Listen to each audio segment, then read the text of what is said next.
My internet's going crazy, but you know what? It's not going crazy. The Superman people panel.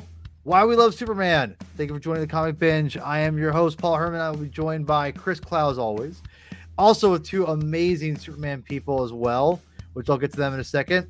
If you'd be so kind, could you please go ahead and hit the like and the subscribe button for us? I'd really appreciate it. Lots of crazy stuff going on today. We are going to talk about DC Studios announcements a little bit, and obviously about great comic books that are going on today. But enough about that. Enough about me. I'm here to talk about Superman with three, I should say. I'm four. Three amazing people. Obviously, Chris Clow, partner in crime. Hello, sir. Hello. Hi. How's it going? Yeah. Hey. And you do not know how to respond to these things, do you? You don't give me any headway. You already. I always introduce you first. What are you doing? I didn't know you were introducing me again. Oh God. Mommy and Daddy, stop fighting. All right. Anyway, Michael's not wrong. He's not wrong. Speaking of Michael, hi, Michael Bailey. Hey, Paul. How you doing? I am fantastic. I am very glad to be here. I've been looking forward to this all day. No, same here. And anytime I can get the legend, the myth, the maker himself of podcast, Michael Bailey on my show, it is an honor as always. So super appreciate you coming on as always. And listen, if I would have told myself 10 years ago, I'd be talking to Michael Bailey about Superman comics on my show, I would be over the moon, sir. So just know that I am over the moon still now. So no, anyway, I'm very honored to be here. Well, we're honored to have you. So we have, last but not least, the El Corazon himself, Ave Trujillo.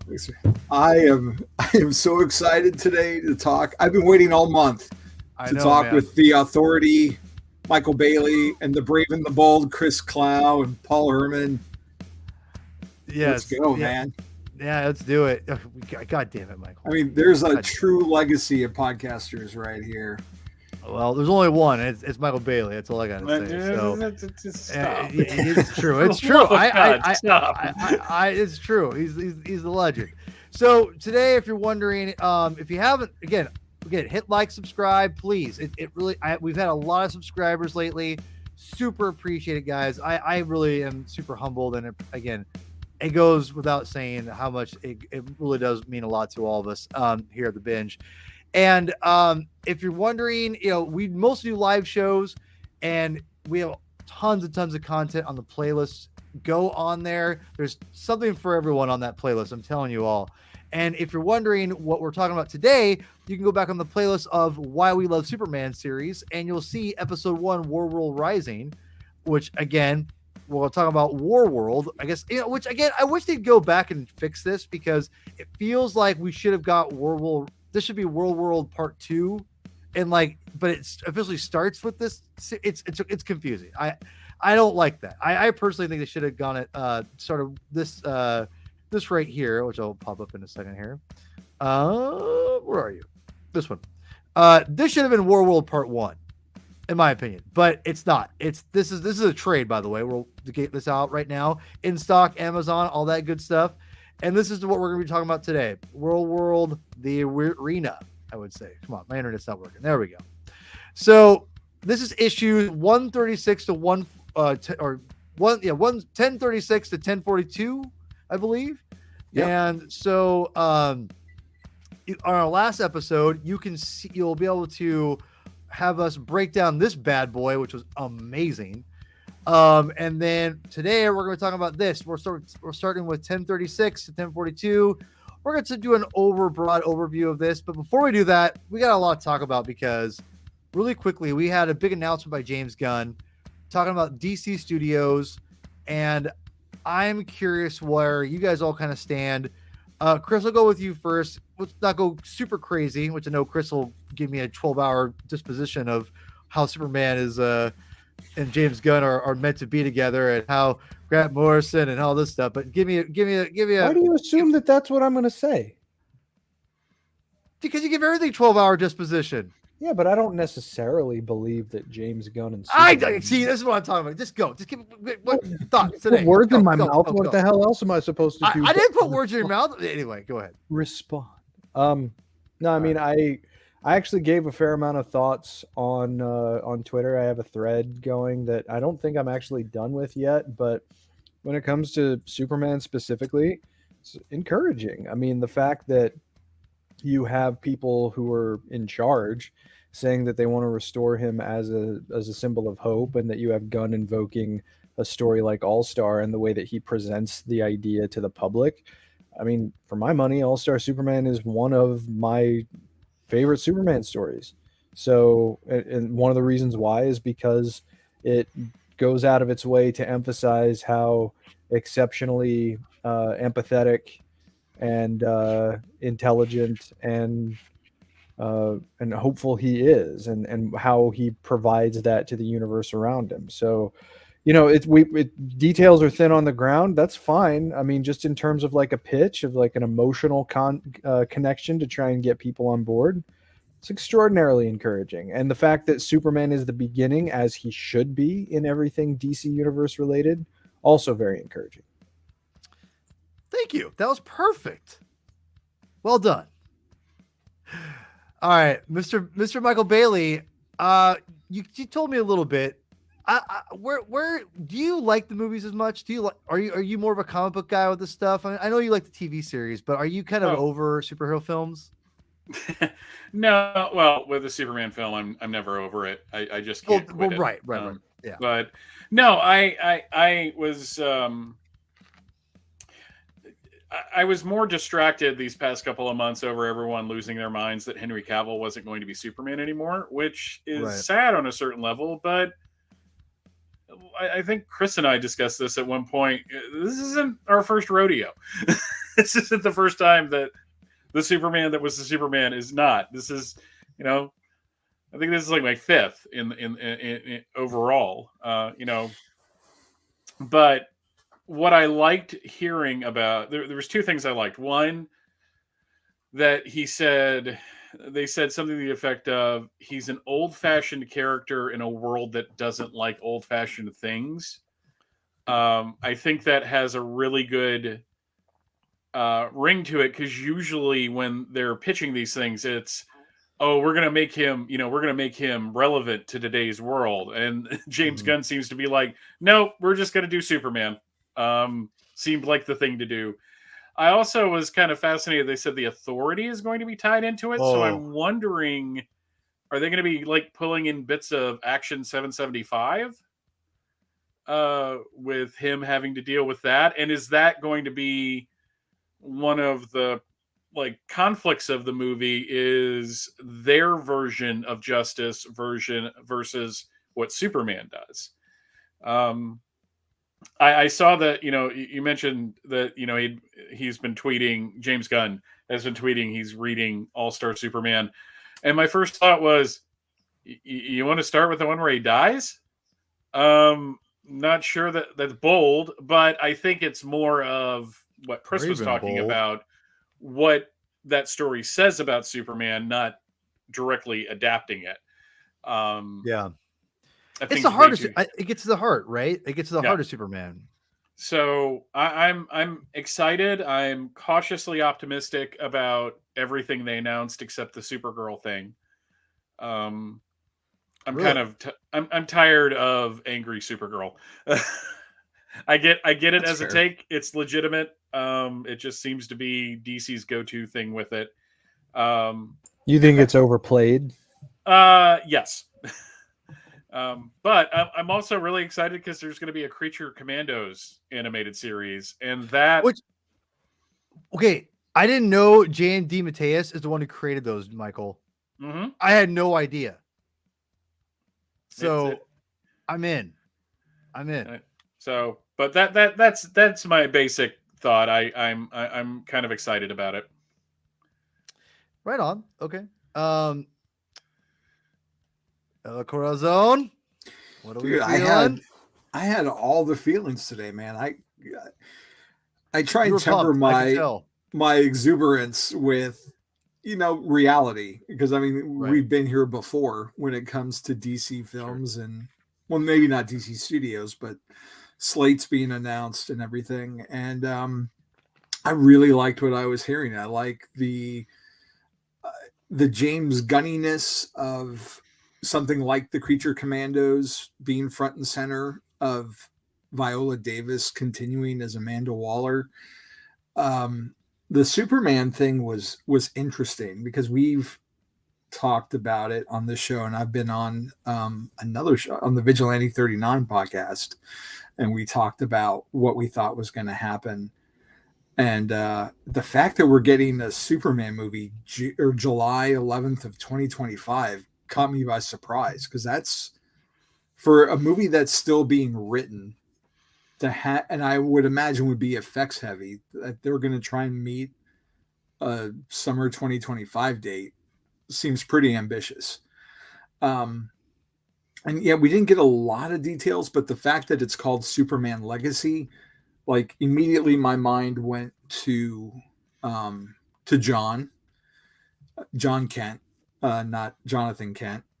And then I also thought, like, what other, the legacy of Superman, how we have Calvin Ellis and Val Zod and, the plethora of Supermen from across the multiverse that we've seen. And because they've talked about those other plans too. So I'm wondering how that title is going to fit into the tapestry, or if it's just the legacy of being Kryptonian and meshing that with, the legacy the Kents gave them. Like, I'm really curious to where Gunn's going to take it. I'm really excited. Really, really jazzed about The Brave and the Bold. I'm really happy that we get to have our cake and eat it too with the Batman Part 2, which we now have a date for, and The Brave and the Bold. And it's called Batman Part 2, by the way. That's I honestly think it's kind of rad. Yeah. Like, it's very simple. I like the simplicity of it. It's like The Godfather and The Godfather Part 2. Yeah, word. Yeah, word. Exactly. Yeah. So pretty stoked about that as well. And The Brave and the Bold, there was Thanksgiving.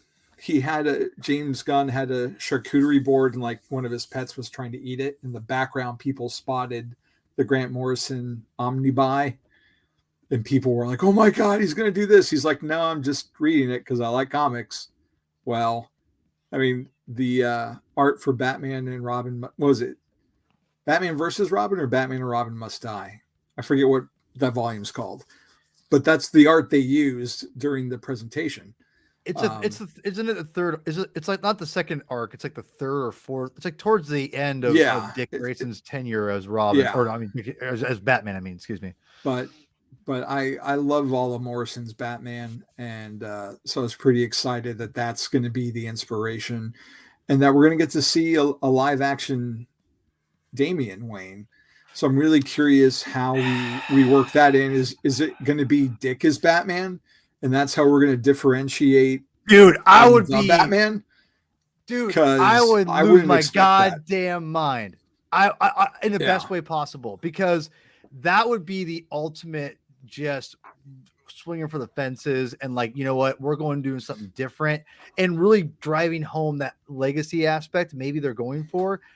I don't know. That's genius. I don't think so, Javi, but anyway, yeah.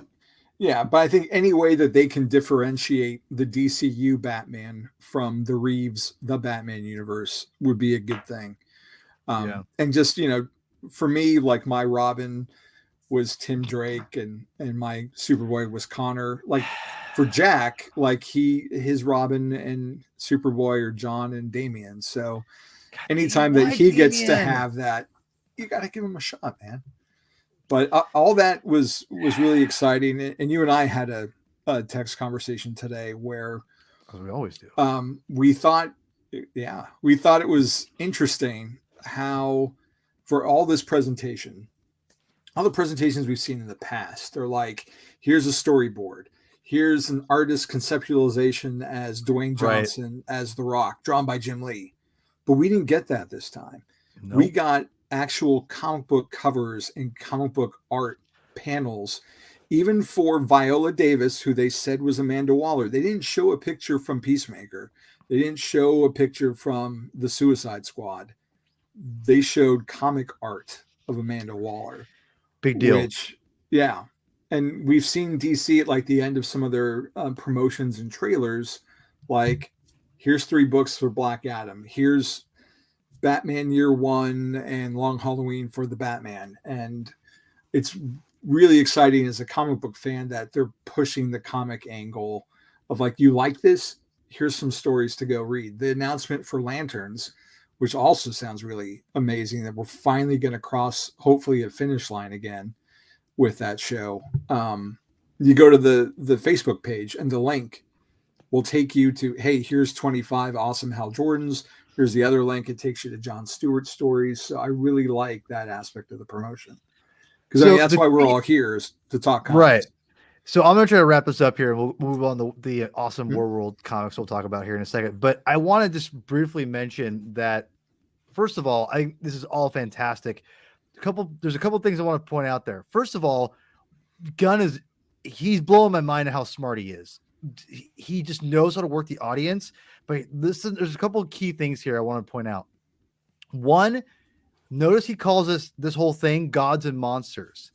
What differentiates this from like the counterpart of MCU? They don't have the gods and they don't have the monster aspect, really. It's not really their forte of Marvel Universe. And they have elements there, just like, whatever. But he's bringing out Superman, Supergirl, Themyscira, like these godlike infinite beings.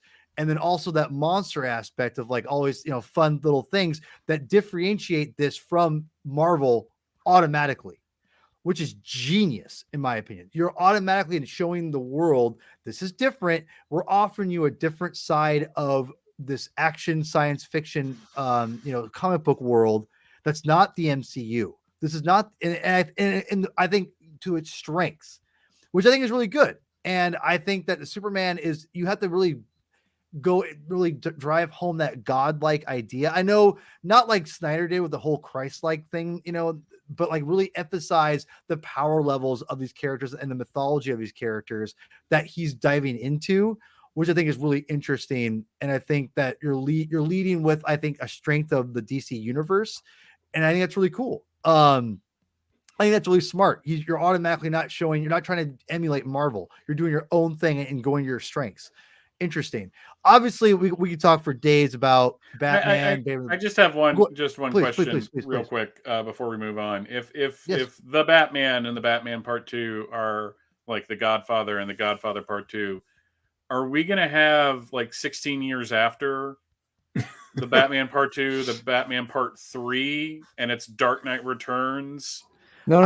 It's going to be Matt Reeves, the Batman Coda. The death of Bruce Wayne. Now that where we could get behind, right? I'm just seeing like an older Bruce Wayne going, once I thought I was out and they dragged me back in. I mean, it was just, no, we already got that movie, honestly. That is very true. And it's not. Oh, good. dude. Anyway, so here I take it back. The first half is good. The rest of the half is complete crap. So the thing is, anyway, the thing is with what I love about this, what Javi picked up exactly what I was thinking. I'm like, man, they led with comics. They didn't lead with the actors. Very fascinating. And one of the things that I thought that was really interesting, and I told Javi, and to bring it back to comics before we move it into the Superman Warworld stuff, I think that this has potential to do more for mainstream comics than the Marvel does. Now, just hear me out, and then I'll say it, and I'll make a piece, and we'll move on. The thing about it is that I want to show you what James Gunn's Twitter. This was a couple hours ago when I did this. This is what his tweet did by itself. And what did he talk about? He talked about comic books, about the stories that you're going to read or watch or whatever. And he led with comics, like Javi said. He showed artwork from it, but he talked about his favorite stories. What makes that so important with this is that he's promoting comics just by talking about them very just casually. And that people are going, oh, like, you know, with Marvel, we don't really have that. It's just like, oh, by the way, this is based off a comic. No one really cares. Like Walking Dead. Okay, whatever, this guy's, you know, it's based off a comic. Cool. Like, I'll never forget. I was working with someone, this young girl. She's like, you know, I'm like 20 years older than she is. We're talking and she's like, I love The Walking Dead. I'm like, oh, you ever read the comic? She's like, it's a comic. It's like last year. This is not like recent stuff. I was like, what? Are you kidding? She had no idea. I think that the problem is you don't have someone like champion the comics like Disney, right? Disney doesn't need to champion comics because they don't need it, right? Warner Brothers is different. They've got money issues and they need to make money as much as possible. They want to find that revenue. And Marvel doesn't have someone like a Kevin Feige going out promoting the comics, but like, guys, read the comics. They're amazing. They're incredible. He's not doing that. I love Kevin Feige, but that's not his bag. James Gunn does that all the time. And look at this guy. The guy has people who care about what he says. And you know what? Like the numbers prove it right here. This is just a few hours ago, his own Twitter handle. And what I'm saying by this, if he can get some hits and they can get some momentum of these films, there's no doubt in my mind that Warner Brothers is really going to promote the comic book medium way more than Disney ever has. And I think it's really pivotal because they have done, even the Batman, like they've done stuff with the Batman back in the day, like trying to promote things with the Batman, comic book promotion, things like that. If they can somehow catch some fire like the MCU has, I'm telling you, they will make sure people are trying to read, or at least try to get people to read comic books more. And I think that's pivotal and it's missing. And I think it's really disheartening that Marvel hasn't done a better job of that. And I think already James Gunn's done more in one tweet than Marvel has done in 10 years, in my opinion, of promoting the medium of comic books. And I just think that this is really important. And I think that James Gunn will definitely do the medium of comic books right. And he already has. And I just pray that it's successful because I think this could really propel the medium from a mainstream level anyway, into more of a broad mainstream audience. So as far as getting comics to people and getting them understanding and interested in comic books. So I say all that to segue into what we're going to talk about tonight, which is Warworld by Philip K. Johnson. And I got to tell you guys right now, Marvel may have done DC the best service, in my opinion, because if they would have made a Planet Hulk movie, you could never do a Warworld film. But because they did Ragnarok and they basically did their Planet Hulk story right there, to me, like the Warworld and Planet Hulk are similar. They're not one the same, but they're similar. I think Warworld would be an amazing film. To be honest, already, I'm like, you could make this a really, really fascinating film. Not right away, obviously. Give it a couple of years or whatever. But I think this is something that they could easily make into a film, a really interesting and compelling emotionally film. Right out at least to me. I mean, granted, give it a couple movies first, obviously. But yeah, segue into Warworld. You know, officially Warworld starts. Because in part one, we got this issue here. This is 1036, I believe. I'll throw it up here. Which, by the way, this cover is just, I love this cover. This is a fantastic cover. Like, I love the Authorities here. Now, I'm only somewhat familiar with the Authority. I have a bunch of their trades. I haven't read a ton of it yet, but I'm going to. I really like this dynamic of him grabbing a team. Would you call this like a Suicide Squad team, guys? I don't know. I think the Authority kind of operates in a different class than a team like the Suicide Squad does. More like the Ultimates. Right. Okay. So explain to the audience, because I think this is a great jumping on point for new readers. Because I don't know much about the Authority, and I had no problem picking up on this, knowing really anything about them besides a few of their names. Give me a little background of the Authority in this continuity, because I'm not really sure how this works with this, like how they work in this contrast and why Superman knows them. Anyone kind of help out with this one?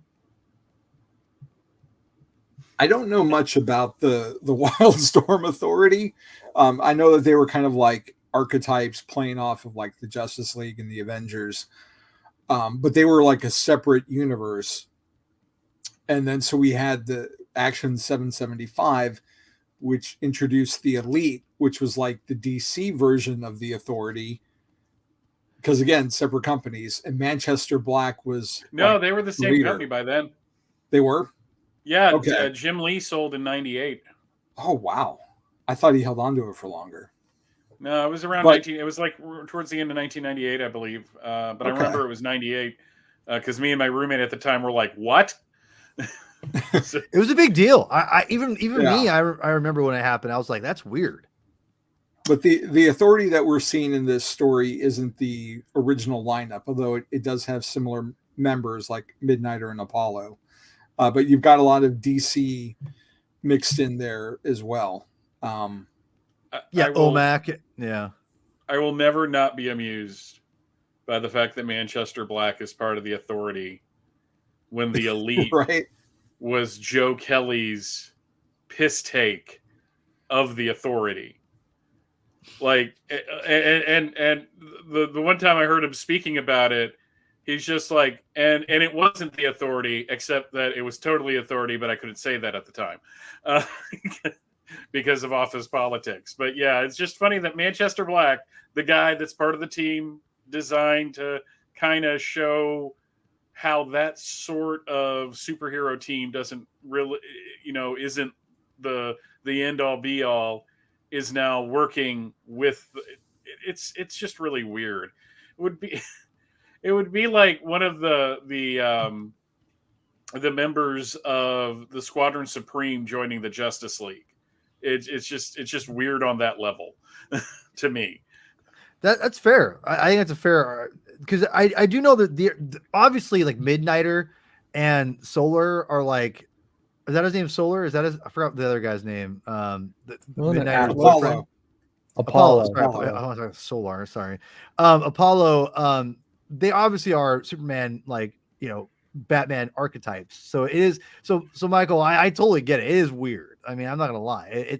But it works in this context, because I think what it sets up here, what Philip K. Johnson does, is a great job of kind of setting up like why Superman has these characters, why he's going there. And when I reread this, and I'll let you guys take over here in a second, I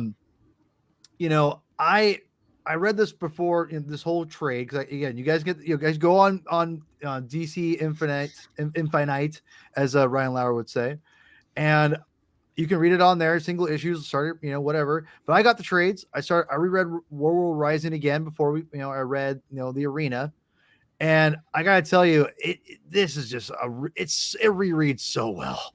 It's so good.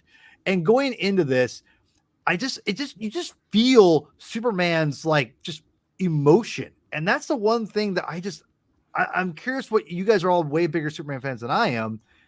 It just feels, after reading Warworld Rising and going into the Arena, like it's like Philip K. Johnson just gets the emotional like thrust of Superman better than a writer that I've read in a long time, maybe ever. I don't know. And I'm being serious. I haven't read a ton of Superman, to be fair, but it feels like he gets the inside of the character. I'm curious what you guys think after reading like this. I know, Michael, you've read all of it, and so have you, Javi. Chris, you're like me. I'll throw it to you first, Chris. What's your take on Philip's K. Johnson Superman and his like just characterization and getting in that headspace? I mean, the last time we talked about his work on Superman, I said the word power a lot, like too much, but there are a few words that can adequately convey what he gets across, because I think what the core fundamental tenet of Johnson's Superman is, based on these stories, is that he's the most compassionate guy in the universe, and he backs that up with immense physical strength, a great deal of emotional intelligence, and it's almost like it's almost as if his compassion and his desire to save as many people as possible is the impetus for him to express his physical strength and his emotional strength all at the same time. Like when he says, I'm going to get you off of this planet, or when he is telling Mongol everything wrong with his entire ideology, everything wrong with the way that he has warped the minds of the populace to being honored by their subjugation.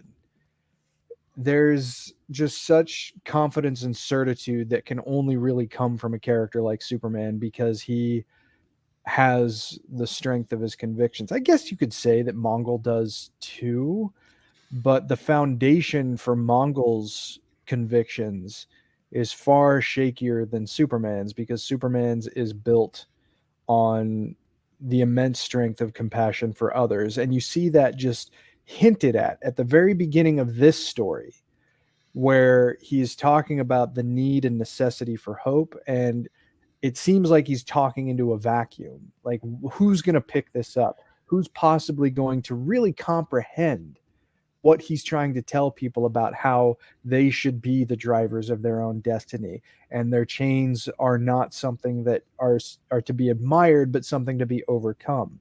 But then it was at the end of the first or the second issue of this story, you see someone scribbling the S on the wall, muttering hope to themselves. And that's like the germ of the idea. Thank you. The germ of the idea that ultimately leads to this all-out rebellion that we see by the time the end of this round of the story comes along.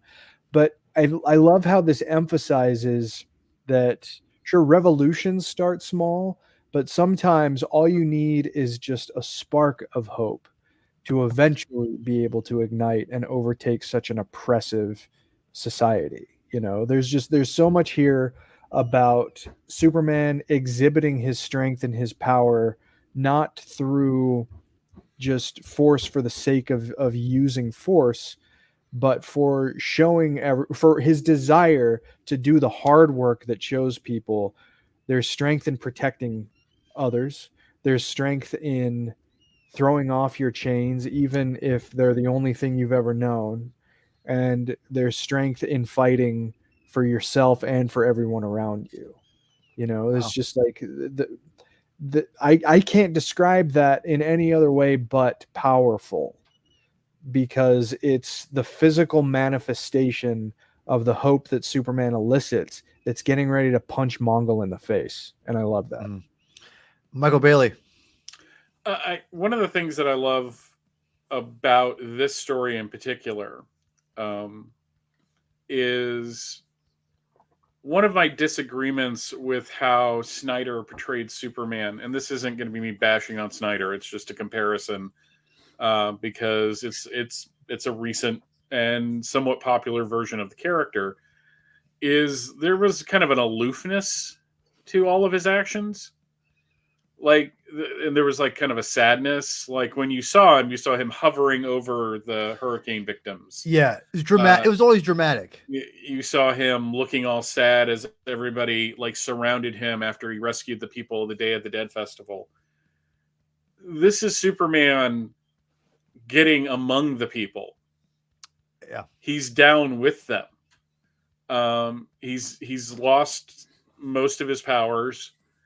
And all he has is his convictions at this point. And there's a really great scene. I forget which issue it's in, where basically Midnighter's like, "We're going to get you out," and he's like, "No, you're not. I'm staying." Oh. And he's just like, "Do you know how many people like? Do you think you're more important than all these people?" He's like, "No, but." You know, they're more important. They're. I forget the exact quote. I forgot to write it down, but it was just his whole point of, I have to stick this out. Yeah. I can't just leave. I can't just be rescued. There is something more happening here, and I love him pulling this team together. And just like 30 seconds after they form, they're all split up. It's kind of interesting. You know, Apollo is taken completely off of the yeah, there's the page. Is taken completely off the table. which you kind of have to do because he's the Superman type character. So it's like why you sideline John Jones during Kingdom Come is because he's just as much of a wild card as Captain Marvel. But it's just the humanity of Superman and him looking at this situation and going, no, this has to change, and it has to change because the people want it to change. And that's another thing that I like about it, is that it's not a Superman imposing his will. It's a Superman showing the way just through his example. He's not, he's using he's using force, but he's also not taking a life, which earns him a nickname. And it's just, I just love the idea that Superman saw this as something that had to be done. And no matter how hard it was going to be, he was going to keep doing it.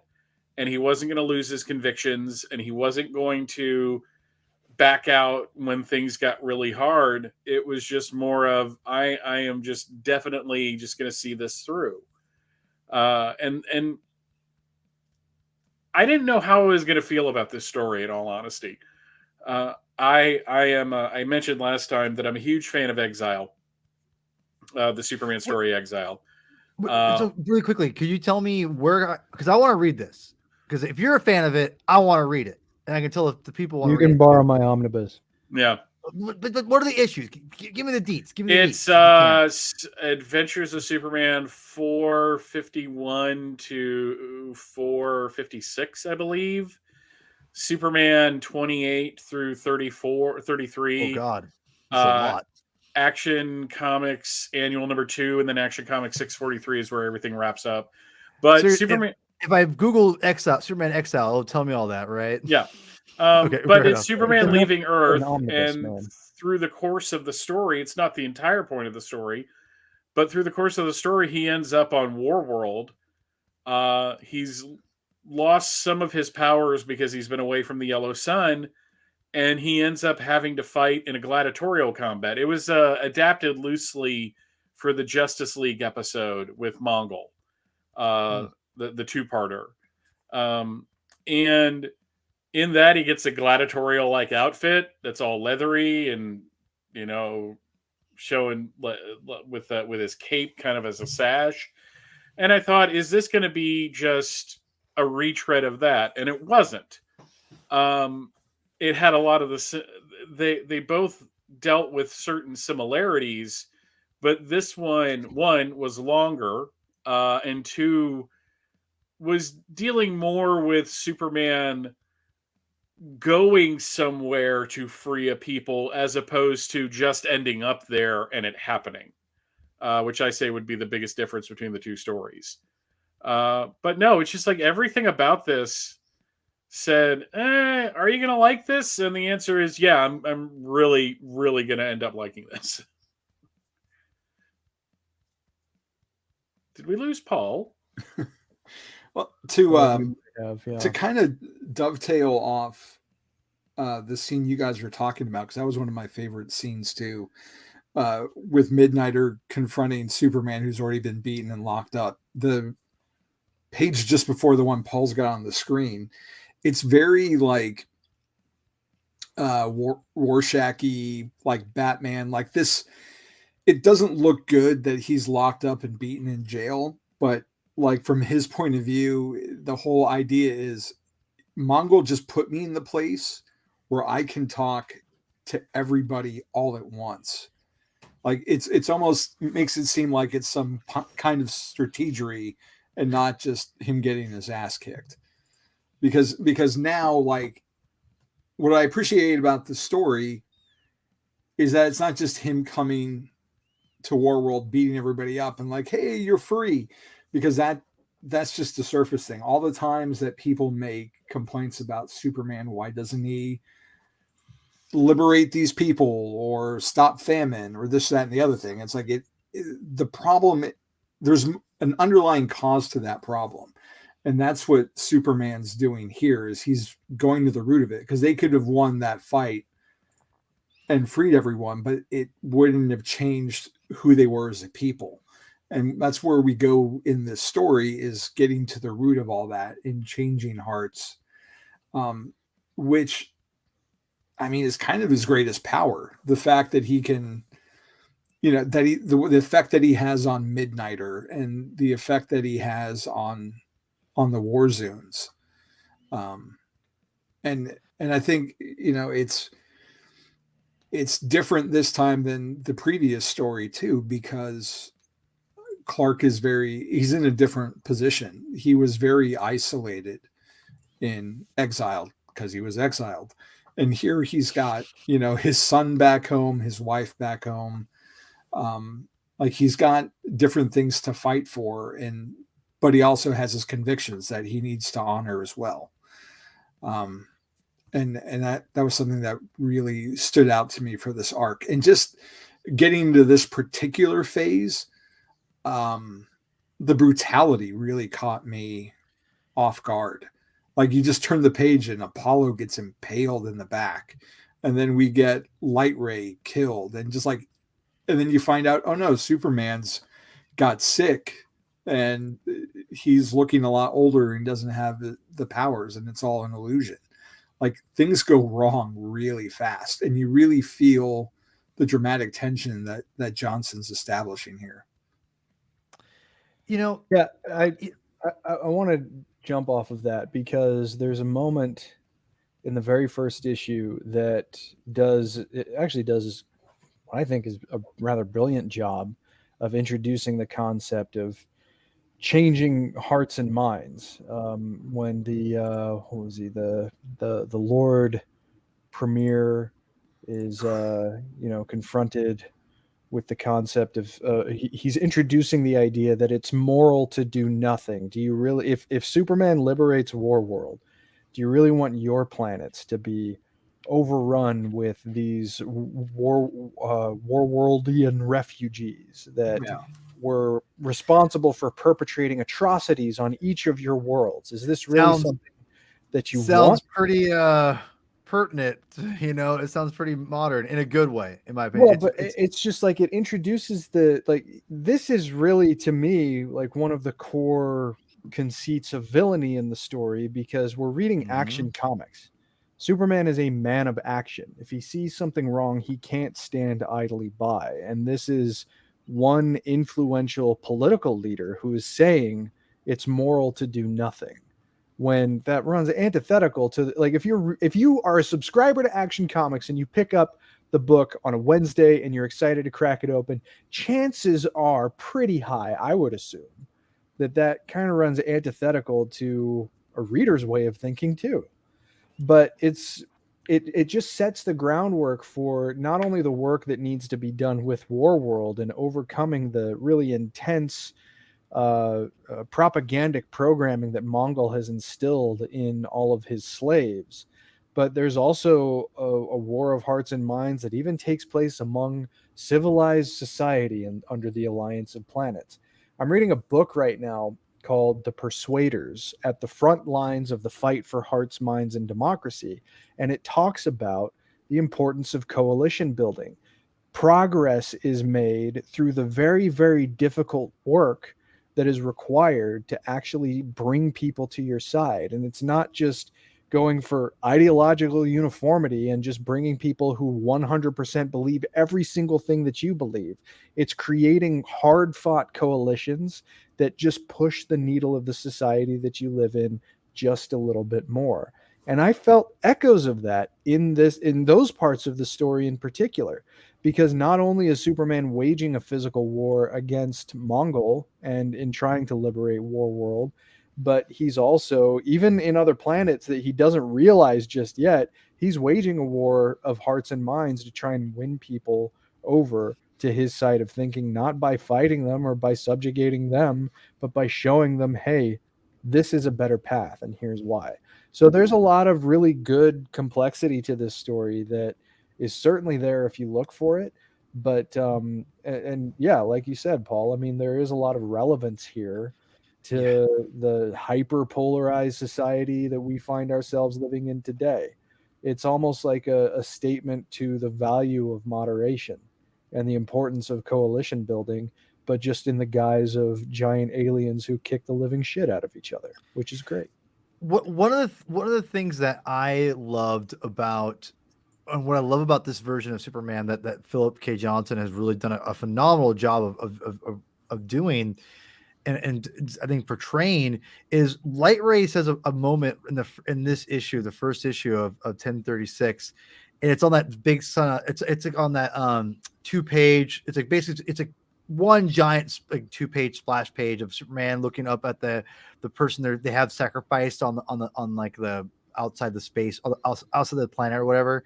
And Light Ray says to him, or while Superman goes out there, and Superman is mourning this person who's been sacrificed, right? And Light Ray says, "I'd like to know what that's like to care so much about people." And it's so weird because people always say Superman's boring, right? Which we all know is bullcrap. But what I think what's so underrated about Superman that it's like people have forgotten what it's like to love and care about people, because everyone wants to hate. And I don't know if Philip K. Johnson's trying to say something with that line, or he's trying to promote like a kumbaya, which I'm more of a kumbaya person than anybody else out there. I do. I love me. I want to love people. The problem is no one wants to be loved sometimes, right? But with that line, it really helped me connect to Superman, I think, more than I ever have before. And I really credit, and this is no BS. And Chris will tell you, I've been like raving about this stuff since I've been reading it. And I've just been shocked at how much maybe because I'm an old man now. I don't know. Like tell guys, is this what happens? Is this what we're all roughly on the same age? Is this what happens when we get older? Do we just get super like this? I don't know. It's weird, but I just connect so much to that personality aspect of Superman that I never thought I really understood. I always thought Superman was that, "Hi guys, a Boy Scout," right? But I really didn't really connect the dots of he's such a loving, caring person. And I think he does a phenomenal job. Philip K. Johnson does a phenomenal job of showing us that version of Superman that I wasn't expecting. And I don't know, like there's, before we're down, I want to sing the praises of Philip K. Johnson again at one point, but I'm just going to say this. I really loved what we got out of this from the personality perspective of Superman. And before we move on, is there anything else we want to add to that? Anything? Nothing? Just the relatability that you were talking about. Growing up, I've said it before, I think, on this show, like he wasn't my go-to character, because I did have my early exposure was like those 50s comics where he was kind of disassociated, and in the Christopher Reeves movies, like there's a dissociation, like Clark wasn't the person that, Kal-El was the person. And then when I stumbled onto Lois and Clark and then started reading the comics, like I got to see like, oh no, that's not what this is at all. And right. And that's one of the things that when I finally read Exiled, like I was just taken aback by how deep and how rich the characterization was, and the things that someone I need to read Exiled. Dude, 80s, I need to read this. Like post-crisis Superman is no joke. Like it's legit. Is this John Byrne really then in Ordway? No, this is after Byrne. Post Burn. Yes. Yeah, the afterburner, if you will. The afterburn. Yeah. Ooh, I like this. Okay. I do. You can't have Exile without John Byrne. Sure. Yes. Because the reason he leaves Earth is the guilt he feels over executing the Phantom Zone villains. Which would have been a great basis for a sequel to some movie I saw. Like going through it, but there is I'll try to post it. I'll try to post it on Twitter again tonight. There is a fantastic house ad right after Byrne left that has Superman sitting in a chair, like covered in shadows, and you have like Gangbuster's face on one side, and it says Burnout. Gangbuster. and it's a double meaning. It wasn't like a shot at Byrne, but it was just like he's burned out because he has a mental breakdown over the guilt he feels. On a personal level, this is when 12-year-old Michael back in 1988 went from being, okay, I read the Superman books, I'm going to collect them, I'm going to try to get them, to, no, I need the next issue. I can't stop. And when he left Earth, I swear to God, I was like, is he coming back? Because I was 12 and didn't understand how these things work. But at the same time, what the people that followed Byrne did better than Byrne is Byrne is often accused of marvelizing Superman. It's a 100% true statement. What's wrong with that? He brought a lot of the Marvel storytelling to Superman. What the people that followed him, Roger Stern, Jerry Ordway, Dan Jurgens, Louise Simonson, Carl Kessel, what they did was they did what Ditko and Lee did with Spider-Man, is that you showed up for Superman, you stayed for Clark. And that's where, and the whole lead up to Exile and Exile is where you really feel for him and what he's going through. It's a complete different vibe than this. Like I said, the Warworld Saga, 2022, 2021 is all about Superman taking the fight to Mongol because he has this need to go do something about it. And the Justice League basically is like, nah, brah, we're staying out of this. So he's like, fine, I'll go get my own Justice League with blackjack and hookers. Maybe that's exaggerating what the Authority are, but it's kind of what he does. It's kind of what he does. It's his version of Batman and the Outsiders. Yeah, yeah. It's a Suicide Squad. That's what I'm saying. The Justice League won't help him, so he's just like, okay, I'm gonna go hang out with these guys. And you said at the beginning, that Paul, that like this is the perfect thing to give somebody who hasn't read Superman to get them into Superman. I think so.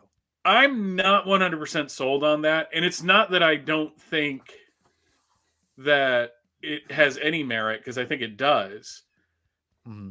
I think this is a way to get people to read more Superman. Because you hook them with this story and then bring him back to Earth and then show them what he has to offer there. Right. I don't know what their original plan was, because, the world's on fire and everything sucks. Sure. And from the time this story started till the time that it ended, Warner Brothers went through like 2 regime changes and went through 2 owners. So I have no idea if this was meant to be like the last Superman story of this Superman, and that John was just going to take over. Can I comment on that a little bit? And Javi, did you watch show, that? Sir. Yes, no. Well, I don't want to be rude. I don't want to cut you off either, because I respect you like crazy. But Javi, did you watch that video I sent you at all by chance? No, I didn't have a chance. But there was the Bleeding Cool articles. They've been doing their 5G files recently, where they delve into what the Dio and whoever else is their outline for the 5G initiative and what was going to happen with Clark and Bruce being aged up and how the dynamics would shift to the 5th generation of heroes. It was pretty insane. If you, I have no idea what 5G is, and I vaguely know, and whatever, right? But hear me out. Philip K. Johnson has a great interview. If you're a comic book YouTuber, you know who Comics by Perch is. Perch is a very interesting person. I don't agree with everything he says, but I respect him. He knows a lot, and he's not dumb. He's a great interviewer. Him and Joe, they interview Philip. They've done 2 great interviews with him, actually. And the one I sent you, Javi, is the last one he did. He actually talks a little bit about how what you kind of said, like how there was 2 editors, like he kind of got away with he wanted to do a long saga. And that's one of the things I wanted to say that I really appreciate about the Warworld Saga is that this is something that is a lost art in comic books right now. And along with, and this is going to be very interesting and kind of polarizing, but the one shot issue and the long saga issues that we get with this, right? We're getting the more of the middle stuff, like 6, 7, 8 issues, but that's it.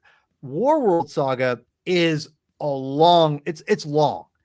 And I already feel the benefits of having, the freedom of him having to tell a long story in this, because you get issues like this issue with Midnighter, where he goes out and you get to explore Warworld more through Midnighter.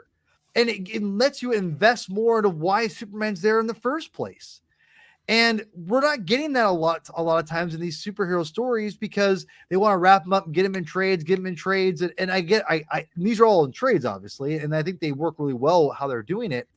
And he does. And I think he admits in that interview, which I think is a great interview, he talks about, they kind of, at the end, they were kind of waiting for me to kind of wrap it up a little bit. And I definitely benefit. I think I don't want to put words in his mouth by any means, but I think he hints at having editorial overlap, let him kind of get away with a little bit more. He thinks maybe, I may be misunderstanding that, but either way, it's a lost art. And I want to say kudos to DC for letting him tell a long story, because to me, this is so refreshing. I love a long story like this, where it's like I'm investing in all the characters. And I'm not sure if you guys are with me on this, but I know he's kind of meant to do his own like Dark Phoenix saga. And it definitely feels that way, in a sense to where it's a long story and I'm getting invested into all these different storylines of these different characters. And it's eventually going to climax to something.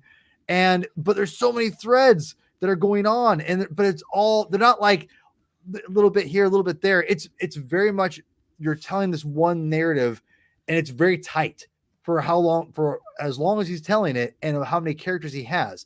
It's really impressive, to be honest. And I love it.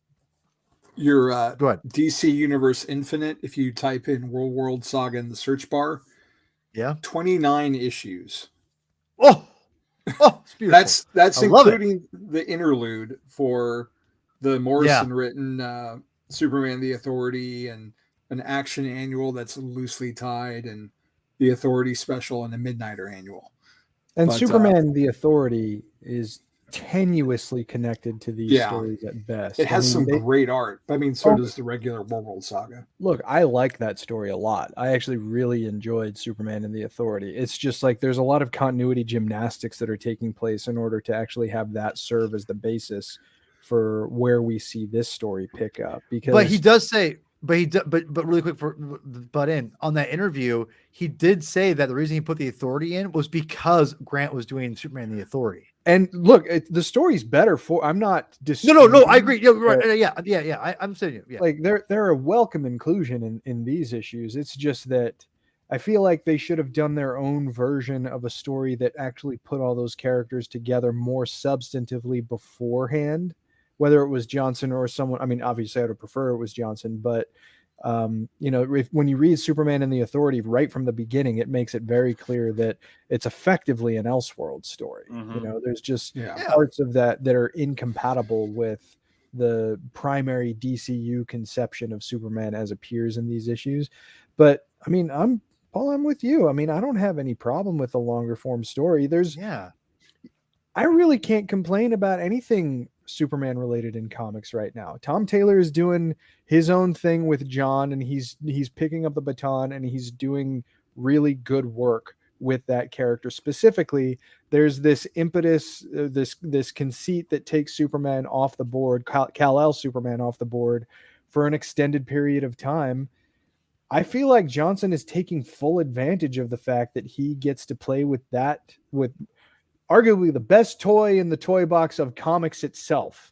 And he gets to tell his own tale with him in an isolated capacity, so that there are not these these safe notions of Deus Ex Machina that could come in at the last second from other corners of the DCU. No, he's effectively on his own. He's got some pretty solid allies in the form of the surviving members of the Authority, but for all intents and purposes, he's on his own in a depowered state and is fighting against the weight of an entirely oppressive society that is working against him. Like that's great stakes to work with as long as you are a storyteller capable of bringing it home, and he is. So I loved the fact that the Superman status quo is as varied as it has been. And it gives a chance to show off the strengths of all of these individual characters in some really, they feel fresh to me. I mean, maybe some people have a difference of opinion on that, but it feels like this is hitting all the chords that I want. Will I like to see new DCU Superman stories where he's interacting with all those people? Sure, but I know those are going to come later. For what this is, I'm enjoying it. I felt the same way about Grant Morrison's Batman. When I was at BOF and everyone was talking down about Grant Morrison's Batman, I just tried to tell him, look, you never got stories like this before, and you're never going to get them again. So just enjoy the ride. You know things are going to go back to normal. Just enjoy it. And this is highly enjoyable. Go ahead. And I think more than anything, what this story did was it took Superman off the table long enough that it separated from what had come just before Philip Kennedy Johnson and Tom Taylor, in that they got to kind of forget about the whole secret identity being revealed and all of the other things. Forgot that all the other things with the Bendis run, it took him completely out of that, to the point where when he comes back, it feels natural that we would go back to normal to a certain extent. I mean, there's still going to be exciting stories, and you're still going to have the villains trying to kill Superman, and Superman being the character he is and growing from the experience that he had on Warworld. But on a purely like kind of storytelling level and audience perception level, like Superman coming back to Earth and then getting his secret identity back feels natural, instead of, okay, it just hit me what it's like. It's basically like during Rebirth, where they waited a year to basically streamline and explain everything and put the genie back in the bottle. They didn't come right out in the first arc of the Rebirth saga and say, none of the New 52 happened. Superman and Lois are back at the Daily Planet. Everything's back to normal, and they got a kid. It was like, no, he's a Superman from another Earth on this Earth, and it's kind of weird, and there's this Clark Kent. And then when they finally get to the point of Superman Reborn, it's just like, oh, okay, enough time has passed that this feels natural, instead of undoing something just for the sake of undoing it. Yeah. No, everything feels natural. It's a great point, Michael, because everything about what Philip K. Johnson has been doing and leading up, I think, to what's going on in the Superman books, it feels like all natural storytelling. And that's because I think there's a natural fondness for the character, for what he's doing with the character, right? So before we wrap up, I do want to address something that me and Michael talked about, because I asked him, I'm like, I'm very curious about the villains, because I'll let you kind of explain it, Michael, because I thought you nailed it way better than before I even got there. I'll throw them up here. Go ahead. There's a certain, I love Mongols people, but there's a certain, the champions, kind of, I don't even know what their names are, because they're never named in Avengers Affinity War. But Pax Midnight, Proxima Midnight. Proxima Midnight. I always get this guy. Is it Corvus Glaive? I said Clavis, I think, last time. Corvus Glaive. There's the Black Dwarf, but they call him something else. They call him the Black I forgot what his name is. And there's Proxima Midnight, Clavis, and hold on. So I'll save the last one for later, everyone. But continue about Mongols champions, please. It kind of had that feeling of Thanos, I got schooled by a 4-year-old on how to pronounce Thanos back in 2014. I was visiting a friend from high school, and apparently her son knew how to pronounce this name better than I did, and he was literally like 4 or 5 years old. Never been so insulted I can't pronounce in my entire anything, life. so but no, my point is that it feels like that, but on a purely metatextual level, Thanos is a dark side type character. Mongol is a dark side type character. So if you're going to have a dark side type character on top of a dark side type character, why not have the minions of the dark side type character? I mean, that's just the thing. Darkseid had his minions. You know, he had Calabac and Desaad and Steppenwolf and Kanto and Mantis and what is that other dude's name? He's the one that turned into Macroman during Legends. I can't remember who he is. And then there's Glorious Godfrey. So this type of thing is a thing. You know, your big bad is going to have a crew. Essentially, I'm not going to hate. I'm not going to hate. This is Mongol's crew for this story.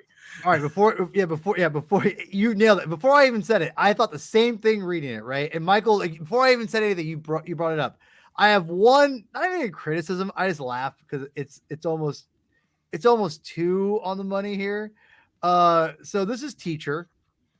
For those who don't know, one of the minions of Mongol, also known as AKA the Ebony Maw. So which is the voice I heard in my head when I read the comics. Yes, that's how slow they are. I mean, listen. I'm not hating. I'm not trying to say anything, but let's just call a spade here. I mean, come on. Come on here. I'm like, yeah. I don't know. I just thought it was funny. And then Michael picked up exactly what I was throwing down about those minion characters. I'm like, nothing to hate on that though, right? So, stop it, Mike. Stop it. The Rocketeer himself. If you guys didn't know, Michael was on the other Mike here. He was on the Rocketeer episode we did, which was fantastic. I thought it was a great episode. Go check that out in the playlist section for comic book masterpieces. Anyway, did anyone else catch besides Michael? I mean, Michael, did you think this was the Ebony Maw as well? The teacher character? A little bit. I mean, it's just I never get up in arms about this sort of thing. Because I don't either. It's whatever. I don't think you are, but I just, to me, there's only so many archetypes. Yeah, in comics, and your big cosmic level villain is going to have a group of minions, and it just makes sense, especially in a Warworld setting. You would have like a group of warriors working for you, and you would have your Desaad, your Ebony Maw, kind of in the background torturing people. So and that's the thing. Ebony Maw owes everything to Desaad as a character. That's fair. Yeah. Torturing Doctor Strange, that was Desaad's thing. I mean, Jack Kirby, not the king of subtlety, the king of comics, but not the king of subtlety. That is well said. That is well said. Does anyone else want to comment about the Black Order? I mean, Mongols champions. Just what's his name? Like Chittle or the main guy? Chadle, I think. Chadle. It sounded like Chattel. I think that was. I like this guy a lot. Intention. I think he's like my favorite one. Actually, I like all of them mostly. I like Orphan a lot too. I have to wonder like what kind of a fighter he is, that he's still alive. He's killed and outlasted all his kids. He has no legs, missing an arm, and he's still kicking everyone's ass. You want to know what it is, Kavi? I don't know if you ever I'm not assuming you've ever been in a fight, but there's like the ever heard of the punk rockers that are out there, the punk rock kids who just take punches like crazy, and they're scrawny, but they can just take punishment, and they're just scrappers.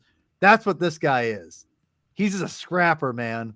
He just takes punishment and just sticks around. So anyway, that's why I always viewed him as. Yeah, I mean, look, I find Mongols' disciples more generally threatening than the Black Order. I certainly find them creepier. That's fair. That's a fair assessment. It's like, I like the Black Order for the record. I yeah, liked them back well, in no, Infinity and dude, Infinity War. I like Jonathan Hickman's run on Avengers. I like more of his Avengers stuff than you do. But you don't like as much. You don't like his new Avengers as much as I do, though. that's not true. I love his new totally Avengers. true. I think it's I like better, it more than but you. I like Avengers a lot more than you do. That's fair. But I like New Avengers more. I love New Avengers. Yeah. But with these guys, I think that they kind of push forward more of like the creepy cult of personality belief. I agree with that. Yes. Far more than you got. Like it's a little bit there with the Black Order, but it's balls to the wall here. And yeah, Orphan looks amazing. Scary. Yeah. Orphan's incredible. Yeah. I mean, look, everything about this story is just great. Like the artwork is impeccable. Of course, it shuffles around between a few different people, but that doesn't diminish its effectiveness and the artistry on display. I want to see more Dale Eaglesham Superman. Like you got a hint of it. Actually, this Superman, when he was with Jeff Johns on JSA, you see traditional Superman and the Kingdom Come Superman together. But Eaglesham is just I loved him with Hickman on Fantastic Four. I just love the guy's work. He's got such a classic kind of Kirby-ish quality to him, but he's also got like maybe even stronger line, like in a more modern context, of course, but more of that, please. But no, I mean, let's just keep this train moving because these are excellent Superman stories. And it's just further emphasizes, I think, to everybody that these are the correct stewards for the character right now. We got a whole new status quo that we're able to look forward. We got a lot more of Warworld to get through, of course, but at the end of this story that we read, they're certainly setting the table for getting closer to the end, but there's a lot more to look forward to. So I'm the last thing I'm going to say before we wrap up, one last thing is Chris, did you catch what I said to you the other day? Something there's something that reminds me, I think you're going to love, which was this issue where Clark is journaling his time on Warworld, which I thought was perfect because he's a journalist. So of course he's going to go out there and keep track and to keep himself sane mentally by doing what he loves, which is a journalist, which honestly, I'm not sure if Philip was trying to foreshadow that. Because here's the thing, people, when you read comic books, it's really easy to do the captions of like word balloons and like self-narration, monologue, et cetera, and the journals is a classic trope of comic books. I love it. This is perfect because it felt like you're going back to his roots, what he is as a Clark Kent, which is a journalist, also setting up the fact that he's coming back as Clark Kent. I don't know. I thought that was pretty interesting. Last thing. Anything you want to add to that by anything? Anybody? There's one of the pages you showed of Superman and the Authority hovering down. Yeah, I got that. I'll bring it did anyone else get like a Kingdom Come? Yeah, I did. Layout? Yeah, for sure. I think there has been a lot of, in Action Comics specifically, kind of homages to that sort of thing. This is reminiscent of the Justice League coming in Kingdom Come #2. There's a shot in one of the Action Comics stories before 1050 that is straight up a Jim Lee from For Tomorrow shot, and then in the most recent Action Comics 1051. There's a definite Alex Ross Kingdom Come homage in it. So I think they're playing a lot with that just because the iconography is familiar. I don't think it's like it's not a swipe. That's why I'm using the term homage. It's homage for sure. But it's more of, we want to get to the great Superman stories, and I actually don't include For Tomorrow in that, but that's an argument for another day. Yes. But which again, I haven't read it, so I have no skin in the game. So anyway, thank you to everyone for showing up. I can't wait to do part 3 with you guys. Which which again, part 3 comes out for trade for me the end of next month. So we got a little bit of time before then, but I'll be honest, I'm sold on Superman to a point where everyone, I am going to be following Superman in trade from now on. Like I'm on the Philip K. Johnson bandwagon. I know I haven't read too much Joshua Williamson. You can level up. You can level up beyond trades. Come on. Anyway, I said, I'll do in trades and listen. Paul. I can't. Javi's trying to convince me. I was trying to convince him earlier today. And I'm so behind. I have to come to the right side. If I listen, how about this? After the third trade, if I can go back and get a bunch of single issues physically, maybe I'll buy into it. But anyway, I love where we're going. I've only heard great things. I mean, obviously, Javi, you've been raving about it. Michael Bailey himself, if he's back on Superman comic books, like that's all you need to tell you right there. So I'm excited. I love. Listen, I've always liked Superman, but the show has taken on a special meaning for me because I've got all these Superman fans around me that love him. I can't wait to talk more stories with everybody. Once Warworld wraps up, we'll get more stuff later on. But again, I'll throw it to Mr. Bailey first to kind of sign out here and tell everyone where they can find your awesome podcast, which, by the way, your last Overlooked Dark Knight episode with Andy was awesome. Love going through all those original Golden Age stories. Super fun. I love all your shows. So tell people about that episode and or where they can find those episodes and where they can support you and all that good stuff. Yeah, I have what I laughingly call the Fortress of Baileytude Podcasting Network, which is me, and some other people that co-host with me. You mentioned Overlooked Dark Knight. That's Andy Leyland and I, 90% of the time talking about Batman stories that no one talks about, and we did that last time by talking about Batman #1, which is a really kind of a sleeper hit amongst Batman fans. Which one? Amazing. The original appearances. Yeah. But what we did over 2 episodes was look at Batman's real year 1 and look at the first year of his publication history and how he evolved. Year 1. I love it. So good. And got some fun stuff coming up with that, where we actually hit our mandate. From Crisis to Crisis is back again. We appreciate comebacks, so we're trying to just do that as much as humanly possible. I dropped like it's an album.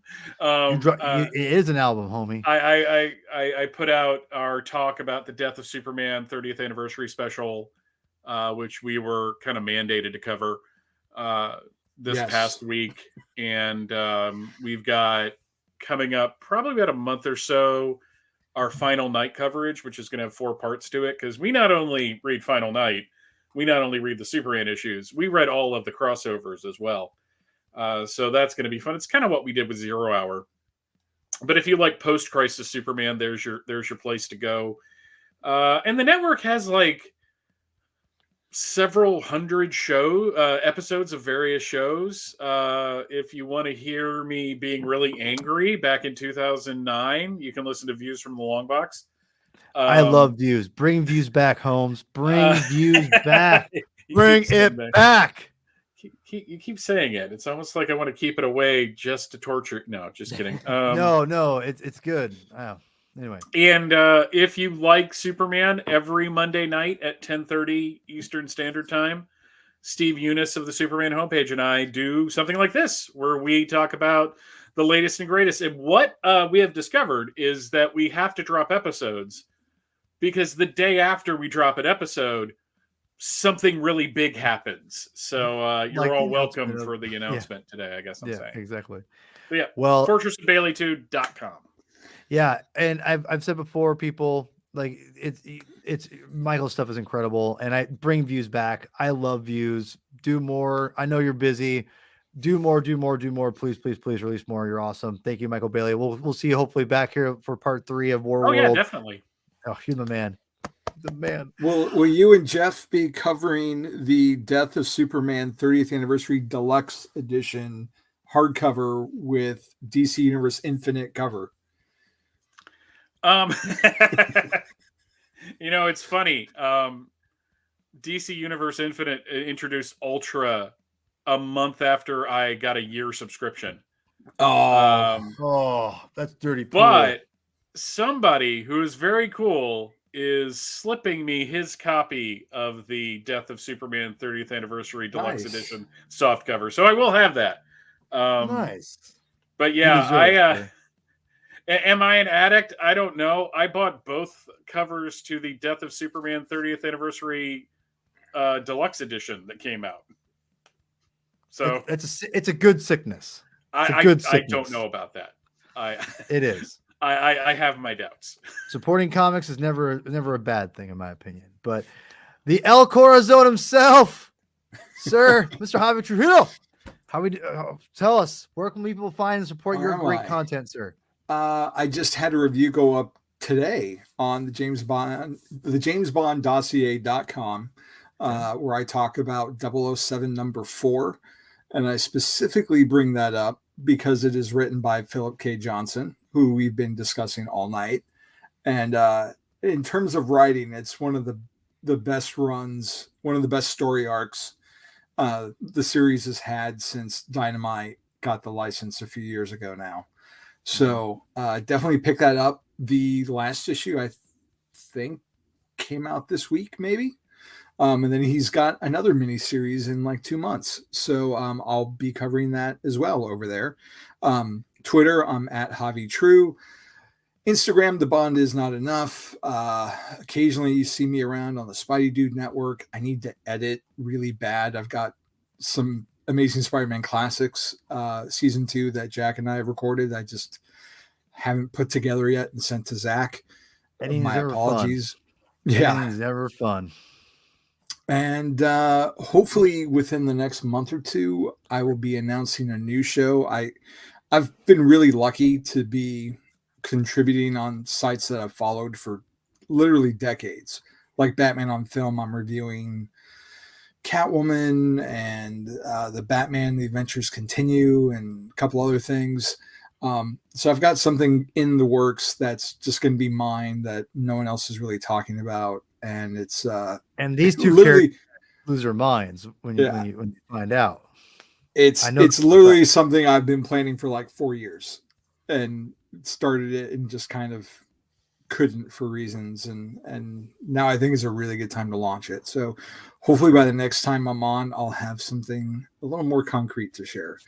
But outside of that, you can go to batmanonfilm.com, and I've got comic reviews, and I'm all over the YouTube. Paul and I last week dropped an episode of Batmanimation where we get to talk about Batman Beyond: Return of the Joker.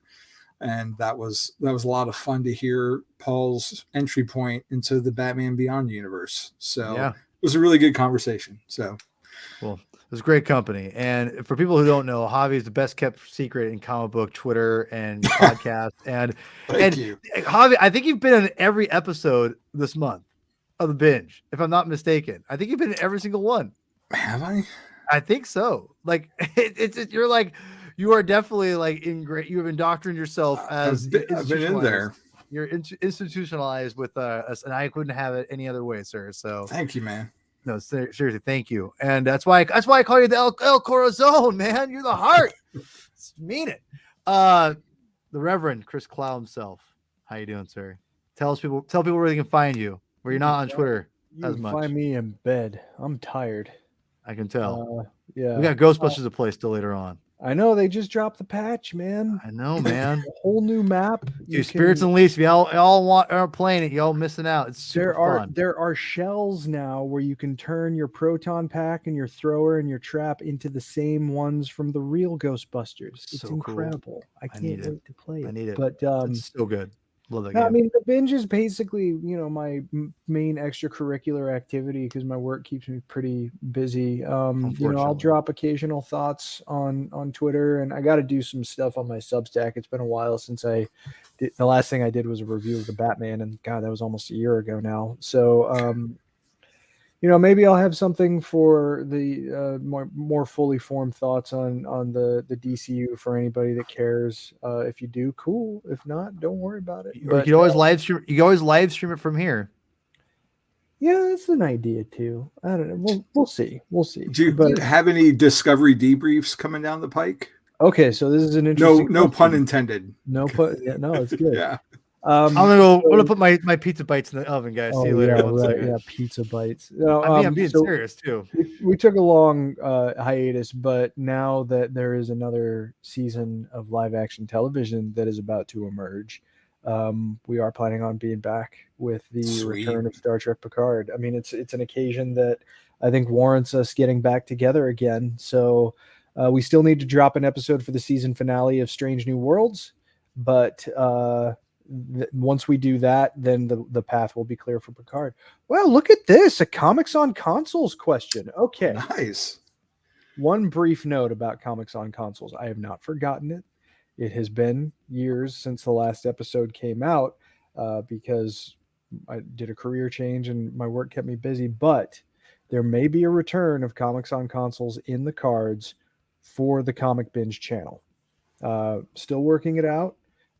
If there's any particular comics video game that people are interested in knowing or hearing more about, there's the death of the Avengers is upon us, so that might be ripe for conversation.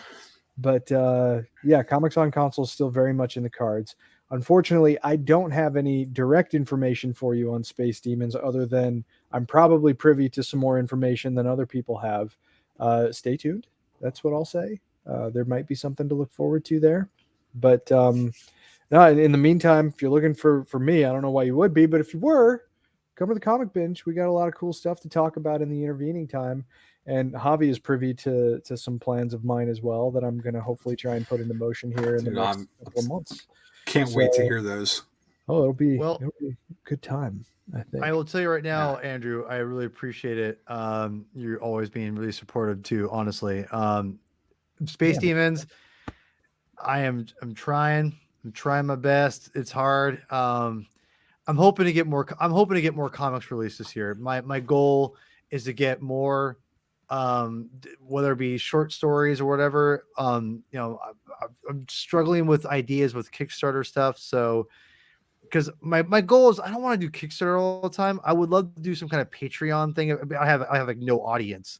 We will eventually, but my goal is to eventually do a Patreon where it's no money like going to like me and like or whatever, but actually like promoting and making comics. That's like my ultimate dream of the Comic Binge being is like promoting independent comic books of some sort, of my own and other people's. That's like my ultimate dream of this. If it ever got to like beyond my wildest dreams of subscribers and support, but I digress. Oh, you're talking about your dreams and the things you love. Let me go get some pizza bites. It's funny is I didn't get a chance to put them in the oven because I knew you did a great job, by the way, wrapping up for me. I appreciate it. So anyway, super appreciate you all. If you haven't, obviously, if there's the 3 people who watched this video all the way through, I really appreciate you. Hit the like, subscribe, follow me on Twitter at Herman22 with 2 N's, aka P Thug. I love it. Next week we've got Kang. Lots of Kang next week.